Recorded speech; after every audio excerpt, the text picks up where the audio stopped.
So bool has 2 variants, tab has 3 variants. We can make others that have 4+ variants, however many we want.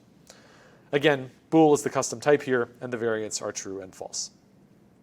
Okay, so how can we apply this to our tab bar here? Well, we can do it like this. Case model.tab of, and now we can say quite directly, your feed arrow, global feed arrow, tag feed arrow. Notice, by the way, that here we did not include the underscore. We didn't have a default branch. Why is that? Well, the purpose of the default branch is to say, yeah, you have to account for all the possibilities. This is a case expression. It has to evaluate to a value, just like an if expression. The thing is, we have accounted for all the possibilities. In this custom type, there are only 3 possibilities in the entire universe. There's your feed, global feed, and tag feed, and that's it. Strings, there's an infinite number of theoretically possible strings. Granted, you're going to run out of memory before representing some of them, but here there's just these 3. So if we enumerate these 3, that'll work.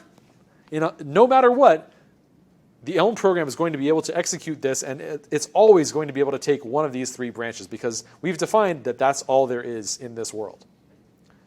Also worth noting that it's not just that this is one way to do it, but actually, if I were to try and add an underscore branch, that would not compile because that would be unreachable code. The compiler would say, hey, this branch that you've written here cannot possibly get run because all of these above it already completely specify all the possibilities.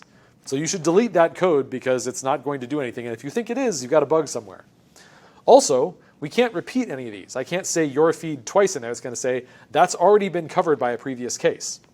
Also, I can't just leave tag feed off and only specify your feed and global feed. If I do that, it's going to say, nope, you've not accounted for the possibility of a tag feed. You need to incorporate that too. So working with custom types is pretty nice and reliable when it comes to how we can deal with them in terms of case expressions.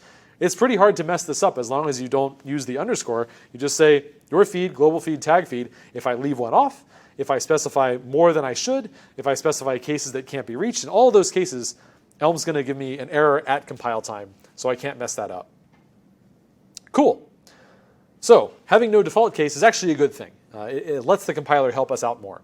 Sometimes it's the right tool for the job. Sometimes you want to have a default case because maybe you have 20 different variants and you only care about one of them. You don't want to specify all 19 if you don't have to. But usually when you have multiple different ones and you actually do want to do something different, it's best to use it this way and not use a default case. That's different than in JavaScript where usually the best practice is to always have a default case. In Elm, it's actually better not to if you can get away with it.